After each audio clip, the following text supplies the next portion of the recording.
एक क्वेश्चन बहुत जबरदस्त, देखिए ध्यान से इस क्वेश्चन को देखिए, बहुत प्यारा क्वेश्चन है। क्वेश्चन क्या कहता है आइए सुने। क्वेश्चन कहता है sand is pouring from a pipe at the rate, sand is pouring from a pipe at the rate 12 centimetre cube पर सेकेंड, 12 cc पर सेकेंड। किसी पाइप से रेत गिर रही है at the rate the falling sand, आगे बोलता है the falling sand forms a cone on ground. Obvious सी बात है, गिरती हुई रेत एक कोन बनाती है। So that height is always 1/6 radius of base, ताकि जो हाइट है 1/6 रेडियस ऑफ बेस है। आगे बोला जा रहा है how fast is the height of cone increasing, कितनी तेजी से हाइट ऑफ कोन इंक्रीज हो रही है। Is the height of cone increasing when the height is 4 centimeter, when the height is 4 centimeter। पूछा जा रहा है कितनी तेजी से हाइट बढ़ रही है जब हाइट 4 सेंटीमीटर है। चलिए मिलजुल के करते हैं। ऐसा कुछ हिसाब किताब है, ऐसे पाइप है और एक पाइप से ऐसे रेत गिर रही है। अब जो गिरती हुई रेत है वो जमीन पर ऐसा कोन बनाएगी। देखो कभी घर पे ट्रक से अगर बालू वालू गिरी हो तो कौन बनाती है, नेचुरल। अब ये कौन बनाती है, इस कोन का रेडियस r है और हाइट h है, और h और r में एक रिश्ता गिवन है। लगातार ऐसे बालू गिर रही है और ये गिरती हुई बालू इस प्रकार से कोन बना रही है ऐसे। h और r में रिश्ता है कि हाइट इज ऑलवेज 1/6, तो h r/6 के बराबर है। अब इसके अंदर रेत कितनी तेजी से गिर रही है, 12 cc पर सेकेंड। ये जो 12 cc पर सेकंड के हिसाब से गिर रही है, ये क्या बढ़ाएगी, वॉल्यूम। तो आपको dv/dt इस कोन के वॉल्यूम के बढ़ने की रेट पता है कि कोन के वॉल्यूम के बढ़ने की रेट, कोन के वॉल्यूम के बढ़ने की रेट ये है, कितनी है, 12 सेंटीमीटर क्यूब। और आपसे पूछा जा रहा है dh/dt एट h = 4 सेंटीमीटर। इस बड़ी डंडी को एट पढ़ते हैं तो dh/dt h = 4। चलो कोन का वॉल्यूम हम लोग जानते हैं, कोन का वॉल्यूम 1/3 पाई r² h होता है। आपको वॉल्यूम का रेट ऑफ चेंज दे रखा है और हाइट का रेट ऑफ चेंज निकालना है, तो मैंने क्या सिखाया था, आप वॉल्यूम और हाइट में रिलेशन निकालेंगे। चलिए, तो वॉल्यूम और हाइट में रिश्ता चाहिए तो r की जगह 6h लिख सकते हैं, तो ये बन जाएगा पाई × 6h का होल स्क्वायर × h। तो वॉल्यूम आ जाएगा 6 × 6, 6 12, 12 पाई h³। ये आ गया वॉल्यूम और h में रिश्ता। इसको डिफरेंशिएट कर दें। मैंने आपको समझाया था कि जिनके रेट्स ऑफ चेंज में रिलेशन चाहिए आप उन वेरिएबल्स के बीच में रिलेशन निकाल लीजिए, डिफरेंशिएट कर दीजिए। तो dv/dt is equal to 12 pi × 3h² dh/dt। dv/dt भी गिवन है आपको, h की वैल्यू भी गिवन है आपको, बड़े आराम से आप dh/dt निकाल लेंगे। कॉपी कर लीजिए। बहुत अच्छा सवाल। क्वेश्चन कहता है an open can of oil, an open can of oil fell into lake. An open can of oil fell into a lake. Assume oil spreads. हम assume करेंगे, assume oil spreads as a circular disc of uniform thickness. अभी समझा ही दूंगा। Assume oil spread circular disc of uniform thickness whose radius steadily increases at rate 10 centimeter per second at moment when radius is 1 meter, then height is 4 millimeter.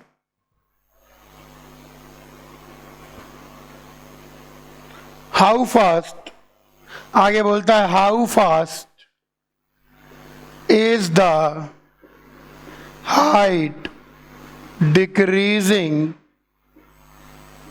when radius is 2 meter. ये question IIT में आया हुआ question है, आइए करते हैं। Question IIT में आया हुआ क्वेश्चन है और आपका जरा सा ध्यान हटी, दुर्घटना घटी। क्यों? यहां पर यूनिट्स का ध्यान रखना है, सेंटीमीटर, मीटर, मिलीमीटर। तो अगर जरा सा भी आपने हेर फेर किया और ध्यान नहीं दिया तो गड़बड़ हो जाएगी। हिसाब किताब ऐसा है कि तेल का एक कैन नदी में गिर पड़ा, उससे बहुत आपदा होती है, बहुत जीव मर जाते हैं। तो तेल में गिर पड़ा नदी का एक कैन। अब जो कैन का तेल है वैसे सर्कुलर डिस्क की तरह फैल रहा है। पहले थोड़ा ऊंची डिस्क थी, फिर हाइट कम हो गई, फिर हाइट और कम हो गई। ऐसे जो है तेल फैलता जा रहा है। इसके अंदर माना जा रहा है कि assume oil spreads as a circular disc of uniform thickness. तो ऐसे फैल रहा है तेल धीरे धीरे धीरे करके, uniform thickness, whose radius steadily increasing at the rate. तो d r by D t आपको गिवन है, उसके इंक्रीज करने की रेट 10 सेंटीमीटर पर सेकेंड। रेडियस बहुत स्टेडीली बढ़ रहा है और एच। अब देखिए वॉल्यूम इसका कांस्टेंट है भाई, जितना तेल गिरा वो बढ़ेगा तो है नहीं। इससे एक रिश्ता आता है कि dv by D T zero है एक्चुअली। इस रिश्ते पर ध्यान दीजिए कि dv by D T zero है क्योंकि तेल का वॉल्यूम चेंज नहीं हो रहा। अच्छा, तेल का वॉल्यूम कितना होगा? पाई आर स्क्वायर एच। इसको डिफरेंशिएट कर दें, बहुत सुंदर, बहुत सुशील, पाई त्रुटिपूर्ण हरकत D r by D t plus D H by D t. अब मैं सिर्फ आपको हिंट दूंगा और आप कर लेंगे क्योंकि आप आईआईटीएन बनना है। dv by D T zero है तो प्लीज ध्यान से सुनिए जो मैं कहने जा रहा हूं आज आपसे। अब सुनिए, आपको आर ये एक रिश्ता आ गया d r by D t और d H by D t में, ये एक रिश्ता आ गया। अब उसने दे रखा है, बोलता है increasing at the rate 10 centimetre पर सेकंड। आर जब 1 मीटर है, मेरी बात को सुनना, आर जब 1 मीटर है तो हाइट 4 मिलीमीटर है। आर जब 1 मीटर है तो हाइट 4 मिलीमीटर है। अगर आर और एच दे दिया तो आपको ओरिजिनल वॉल्यूम मिल गया। ओरिजिनल वॉल्यूम को हम वी नॉट कह देते हैं, जो कि बराबर है पाई आर स्क्वायर एच। आपको आर भी पता है, एच भी पता है, ओरिजिनल वॉल्यूम को वी नॉट कह दो। अब यहां पर बोलता है व्हेन रेडियस 2 सेंटीमीटर है तो आर 2 सेंटीमीटर है। तो देखिए आर अगर 2 सेंटीमीटर है तो वी नॉट और एच में क्या रिश्ता आ जाएगा? पाई आर स्क्वायर एच लिख सकते हैं। तो एच की वैल्यू पुट कर दीजिए तो 2 pi r into v naught upon pi r square d r by D t plus pi r square d H by D t. अब देखिए सब कुछ पता है। कैसे पता है? आर नोन है आपको। आर कैसे नोन है? गिवन है 2 मीटर पर। D r by D T known है आपको। कैसे नोन है? वो तो कांस्टेंट है। वी नॉट भी नोन है आपको। वी नॉट कैसे नोन है? आपको आर पता है, एच पता है, वी नॉट पता हो गया। तो बस get D H by D T. इकलौती चीज का इसके अंदर जो इस्तेमाल करना है वो ये करना है कि ऑयल अगर लगातार फैल रहा है तो उसका वॉल्यूम चेंज नहीं हो रहा, रेडियस बढ़ रही है और हाइट धीरे धीरे घट रही है। जैसे रोटी बेलते हैं लोई की, ऐसे रख के तो धीरे धीरे हाइट घटती आती है और रेडियस बढ़ती आती है, वैसा ही है। तो dv by D T zero होगा। और इनिशियल वॉल्यूम ऑफ ऑयल आप बड़े आराम से निकाल लेंगे। कैसे निकाल लेंगे? क्योंकि आपको आर और एच दोनों ही नोन है। तो आपको यहां पर आर नोन है, D r by D T V not known है। सारी वैल्यू इस इक्वेशन में पुट करेंगे तो एक लौता जो वेरिएबल है वो है D H by D T, वो आपको मिल जाएगा। कॉपी कर लीजिए। आइए इस चैप्टर के एक आखिरी चीज और देख लें, अप्रोक्सीमेशन। ये बहुत काम का है, ध्यान से देखेंगे। अप्रोक्सीमेशंस, अप्रोक्सीमेशन का मतलब एग्जैक्ट नहीं बल्कि अप्रोक्सीमेट वैल्यू निकालना, अंदाजन वैल्यू निकालना। अप्रोक्सीमेशन बहुत काम में आएगा जब आईटी के अंदर आ जाएंगे, भयंकर काम में आता है। चलिए अच्छा, अप्रोक्सीमेशन। अप्रोक्सीमेशन में अब मैं आपको कुछ सिखाऊंगा, सब बच्चे बिल्कुल ध्यान देंगे। अप्रोक्सीमेशन कहता है if f of a is exactly known, ध्यान रखना एफ ऑफ ए एग्जैक्टली पता है, then to find approximate value of f of a plus delta a. हम ये करेंगे, अगर मान लीजिए एफ ऑफ ए आपको एग्जैक्टली पता है, एफ ऑफ ए आपको शुद्ध नोन है, तो अब f of a plus delta a की अप्रोक्सीमेट वैल्यू निकालना चाहते हैं। F of a plus delta a की एक अप्रोक्सीमेट अंदाजुआ वैल्यू निकालना चाहते हैं। मेथड सेट है, सब बच्चे बोर्ड पर देखें, ध्यान से देखिए। अप्रोक्सीमेशन बहुत बढ़िया। चलिए, तो f of a exactly known है और हम लोग अप्रोक्सीमेट वैल्यू, सम एस्टिमेटेड वैल्यू ए प्लस डेल्टा ए निकालना चाहते हैं। हम सब लोग जानते हैं कि एफ डैश ए बराबर हो जाएगा H approaches 0 A plus delta a minus f of a upon delta a limit delta a approaches 0। ये देखिए, ये हमारी स्टैंडर्ड डेफिनेशन है जो कि हम लोगों को ऑलरेडी नोन है। यही डेरिवेटिव की डेफिनेशन होती है कि एफ डैश ए किसके बराबर होगा, delta a approaches 0 f of a plus delta a minus f a upon delta a, f of a plus delta a minus f a upon delta a. ये बन जाएगा क्या, एफ डैश ए। ये हमारे पास F dash ए आ गया। अब जो मैं कहूंगा उसको सुनोगे। अगर डेल्टा ए बिल्कुल 0 को टेंड करेगा, अगर डेल्टा ए बिल्कुल 0 को टेंड करेगा, अगर डेल्टा ए बिल्कुल 0 को टेंड करेगा तो ये एफ डैश ए हो जाएगा। लेकिन मान लीजिए डेल्टा ए 0 को टेंड नहीं करता लेकिन 0 के करीब में है, तो भी हम अप्रोक्सीमेटली इसको a plus delta a minus f of a upon delta a, if delta a is close to 0। इस समय तो बिल्कुल 0 के करीब है, इस समय सिर्फ 0 के थोड़ा ही करीब है।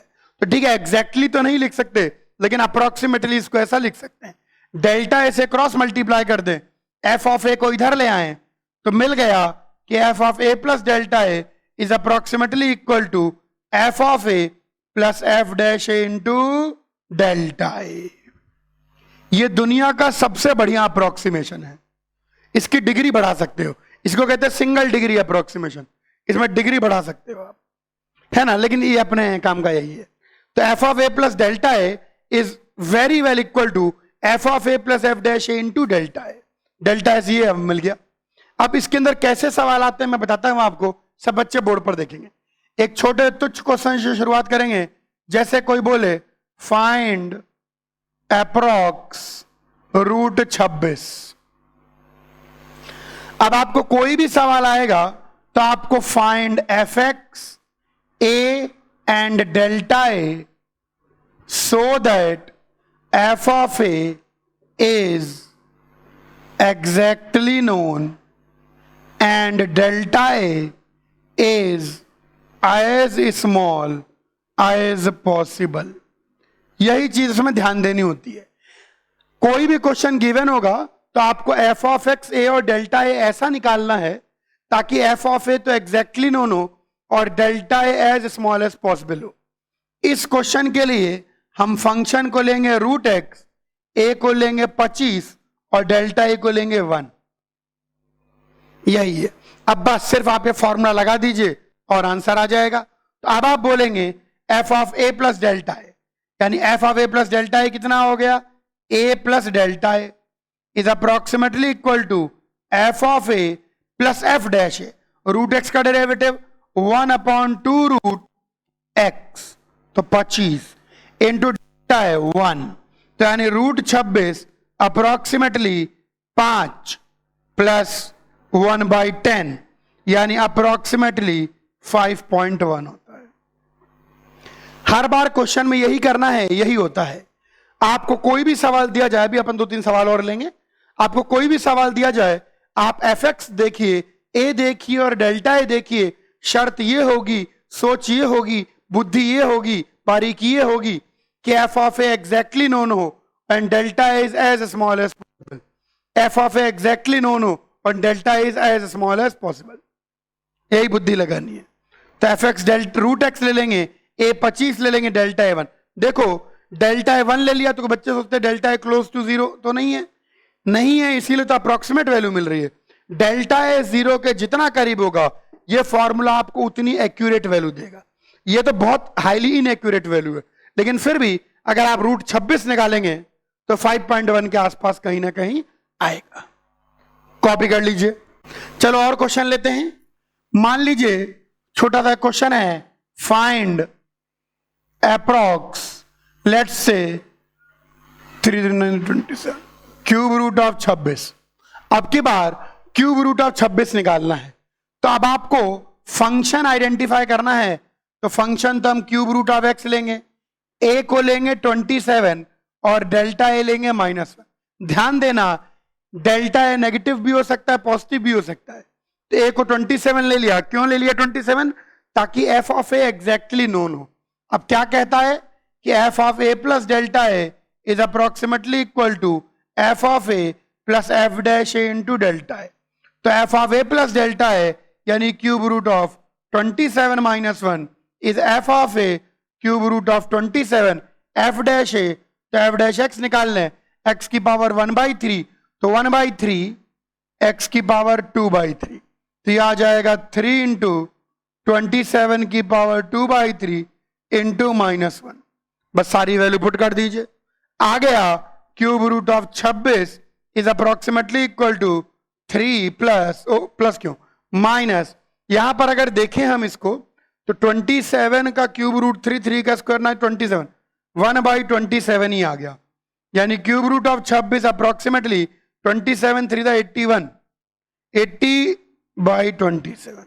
देखिए हमने क्यूब रूट ऑफ 26 की कितनी बेहतरीन, कितनी सुंदर रैशनल वैल्यू निकाल दी।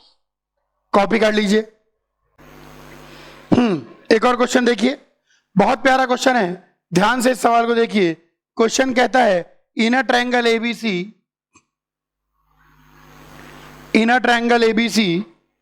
Side C and angle C, in a triangle ABC side small c and angle C। आपको पता ही होगा कि ट्रायंगल के अंदर स्मॉल लेटर से साइड की लेंथ को डिनोट करते हैं और कैपिटल लेटर से साइड की एंगल को डिनोट करते हैं। यह स्टैंडर्ड नोटेशन है। जो एंगल्स होते हैं वह कैपिटल लेटर से डिनोट किए जाते हैं और उनके अपोजिट की साइड की लेंथ स्मॉल लेटर से डिनोट की जाती है। ए के अपोजिट स्मॉल ए, बी के अपोजिट स्मॉल बी और सी के opposite small C well known है। तीन triangle side C and angle C remain constant while all other elements change slightly। Show क्या चीज शो करनी है? DA/cos A plus DB/cos B is 0। चलिए ध्यान से बोर्ड पर देखिए। एक ट्रायंगल के अंदर साइड ए और साइड सी और एंगल सी चेंज नहीं करते, बाकी सारे एलिमेंट हल्का हल्का चेंज कर जाते हैं। यानी एंगल बी चेंज करता है, साइड बी चेंज करता है, एंगल सी चेंज करता है, साइड सी चेंज करता है। लेकिन साइन रूल तो ट्रायंगल के अंदर हमेशा ही होल्ड करेगा। साइन रूल हमेशा होल्ड करेगा, यानी A/sin A, B/sin B, C/sin C होगा ही होगा। अब सुनो, C और C नहीं चेंज कर रहे तो ये चीज कुछ ना कुछ कांस्टेंट आ गई। तो यहां से मुझे मिला कि यहां से मुझे मिला कि A will be equal to K/sin A and V will be equal to K/sin B। दोनों डिफरेंशिएट कर दें तो D A is equal to K cos A D capital है। यहां बच्चे पूछते हैं किसके रिस्पेक्ट में डिफरेंशिएट किया, किसी के भी रिस्पेक्ट में डिफरेंशिएट कर दो, इस चीज को कहते हैं डिफरेंशियल। ध्यान सुनेंगे, जैसे मान लीजिए कैपिटल ए के रिस्पेक्ट में डिफरेंशिएट कर दो, तो इधर d A by D capital a आ जाएगा, के कॉस ए, अब डी ए को उधर ले जाओ, के कॉस ए डी ए, ये आ गया, एक रिश्ता आ गया। देखते हैं कि ये रिश्ता क्या कहलाता है। इसको भी डिफरेंशिएट कर दें तो D B by D capital B, ये आ गया के कॉस बी, तो डी बी की वैल्यू आ गई K cos B D B. अब एक छोटा सा रिश्ता और होता है कि a प्लस बी प्लस सी हमेशा पाई होगा, तो अगर इसको डिफरेंशिएट कर दें, किसी के भी रिस्पेक्ट में डिफरेंशिएट कर दो, बी के रिस्पेक्ट में, ए के रिस्पेक्ट में, बी के रिस्पेक्ट में करो, तो D A by D B plus 1 plus 0 equal to 0। ऐसा क्यों? क्योंकि कांस्टेंट सी तो कांस्टेंट है, उसका डेरिवेटिव 0, पाई कांस्टेंट है। डीबी से मल्टीप्लाई कर दो तो एक रिश्ता आ गया D A plus D B 0। और वैसे भी सोचो, कॉमन सेंस लगाओ, कॉमन सेंस, आप लोग तो इंटेलिजेंट हो। अगर a plus B plus C pi है, अगर a plus B plus C constant है और c चेंज नहीं कर रहा, और a plus B plus C constant होना है, तो change in a plus change in b 0 होना चाहिए। a बढ़ेगा तो b घटेगा, a घटेगा तो b बढ़ेगा। अब यहां पर देखिए D A plus D B 0 आ गया, इसी k से मल्टीप्लाई कर दो तो K D A plus K D B 0 आ गया। ये देखिए के डी ए की वैल्यू कितनी है, D A upon cos A. के डी बी की वैल्यू कितनी है, डी बी अपॉन कॉस। कहना ही पड़ेगा मुझको अब तो, हैंस पर्टी। बहुत अच्छा क्वेश्चन, साइन रूल का यूज किया, डिफरेंशियल का यूज किया, एंगल के सम का यूज किया। कॉपी करिए। एक और क्वेश्चन देखिए, एक और बहुत अच्छा सवाल, ध्यान देखेंगे। क्वेश्चन कहता है in an acute angled triangle, एक एक्यूट एंगल ट्रायंगल है, in an acute angle triangle sides A and B remain constant. In an acute angle triangle, A and B are constant. Base angle and base angles A and B vary slightly. Slightly vary कर रहे हैं, थोड़ा सा vary कर रहे हैं। Show D capital A upon root of a square minus b square sin square a is equal to d capital B upon root of b square minus a square sin square b। चलिए आइए इसको prove करने की कोशिश करें। जब भी मतलब ट्रिग्नोमेट्री की बात आए, जब भी ट्रायंगल की बात कभी भी आए, जो सबसे फंडामेंटल नियम, मतलब पूरे solution and properties of triangle में जो सबसे फंडामेंटल, सबसे बेसिक नियम है, वो है साइन रूल। आप ब्रह्मांड के कोई भी ट्रिग्नोमेट्री क्वेश्चन साइन रूल से कर सकते हैं, क्योंकि साइन रूल से बाकी सारे नियम डिराइव किए जा सकते हैं। Sine rule is the mother of all rule. ऐसे कैलकुलस में भी कभी भी ट्रिग्नोमेट्री आए तो साइन रूल के बारे में मन में विचार आना चाहिए। तो मेरे मन में विचार आ गया है कि a upon sine a is equal to b upon sine b is equal to c upon sine c. अब ये कांस्टेंट है कुछ ना कुछ k, तो a की वैल्यू आ गई k साइन ए और b की वैल्यू आ गई k साइन बी। आइए जो चीज प्रूव करनी है थोड़ा सा उसको ठीक कर लेते हैं। बच्चे बोर्ड पर देखेंगे, ये प्रूव करना है। अब सब बच्चे बोर्ड पर देखिए, यहां देखिए, इसको मल्टीप्लाई करो, इधर देखो। अगर इन दोनों को आप घूरें, निहारें, ताड़ें, अवलोकन करें, देखें, तो a साइन बी ये b साइन ए के बराबर होगा। यहां आपको b साइन ए दिख रहा है, थोड़ा मैं सिंप्लीफाई कर रहा हूं, तो ए स्क्वायर माइनस बी साइन ए को ए साइन बी लिख दूंगा, तो ये आ जाएगा ए स्क्वायर साइन स्क्वायर बी। और यहां पर ओ अरे अरे अरे अरे ए साइन बी लिख रहा है, तो ए साइन बी को मैं बी साइन ए लिख दूंगा, तो आ जाएगा बी स्क्वायर साइन स्क्वायर ए। अब जरा हवा में देख लीजिए, यहां से ए स्क्वायर कॉमन लेंगे तो 1 minus sine square b cos square b, a square को ओ हो गुरु जी ए कॉस बी, और ये आ जाएगा बी कॉस ए। वाह वाह, मतलब इतना ज्यादा easy, cos A cos B. चलो देखते हैं क्या कर सकते हैं। यहां से और ध्यान देखें, कॉस ए को मैं इसके पास ले आता हूं, तो cos A D A upon A is equal to cos B D B upon B. कुल मिला के इसको टू प्रूव करना है, मतलब रियल में आंसर यही आएगा, लेकिन उसके साथ ऐसे ऐसे मैनिपुलेशन करके यहां तक पहुंचेंगे। गजब है मतलब। अरे अरे अरे मुझे तो दिख रहा है, क्या आपको दिख रहा है कि नहीं दिख रहा? दिखना चाहिए।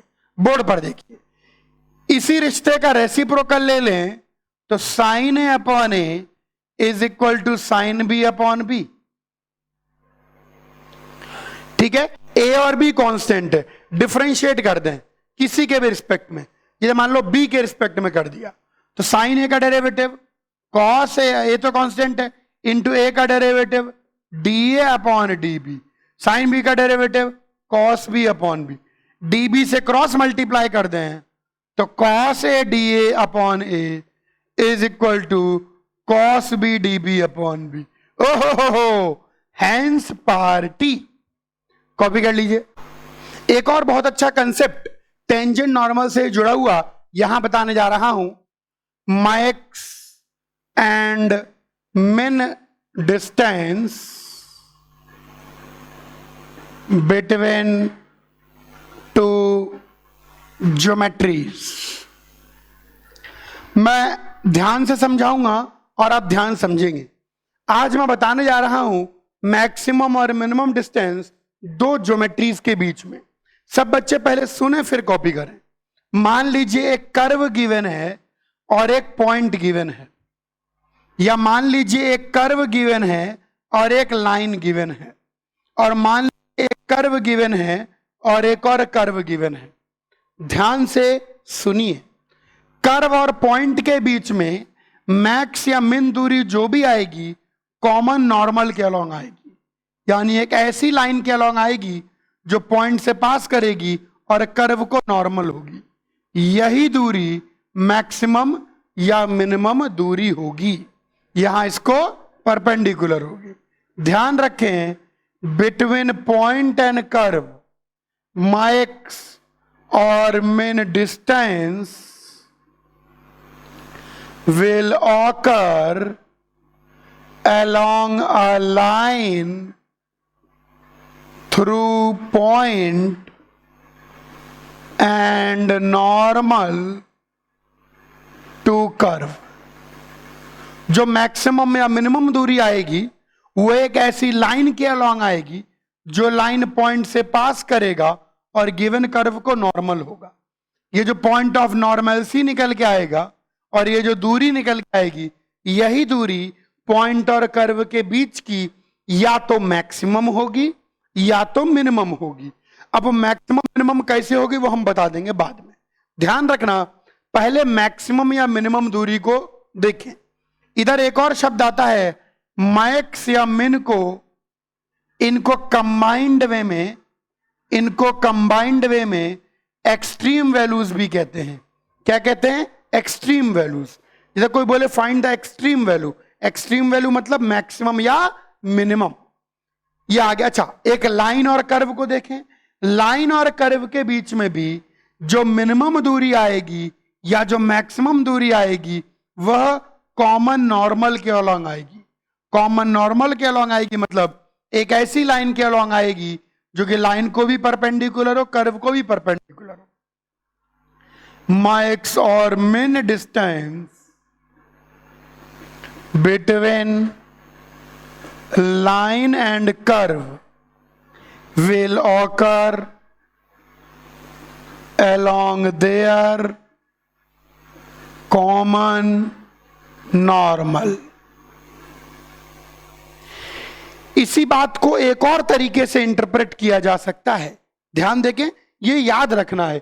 ये ऐसा क्यों होगा, ये मैक्स मिन के चैप्टर में मैं आपको बता दूंगा। अच्छा, इसी बात को एक और तरीके से ध्यान रखें। सोचो, इस पॉइंट पर खींची गई टेंजेंट के बारे में सोचो, या इस पॉइंट पर खींची गई टेंजेंट के बारे में सोचो। अगर ये लाइन इन दोनों को परपेंडिकुलर है तो इस पॉइंट पर खींची गई टेंजेंट क्या होगी, इस लाइन के पैरेलल होगी। इस पॉइंट पर खींची गई टेंजेंट क्या होगी, इस लाइन के पैरेलल होगी। यानी the point on curve which is at max or min distance from line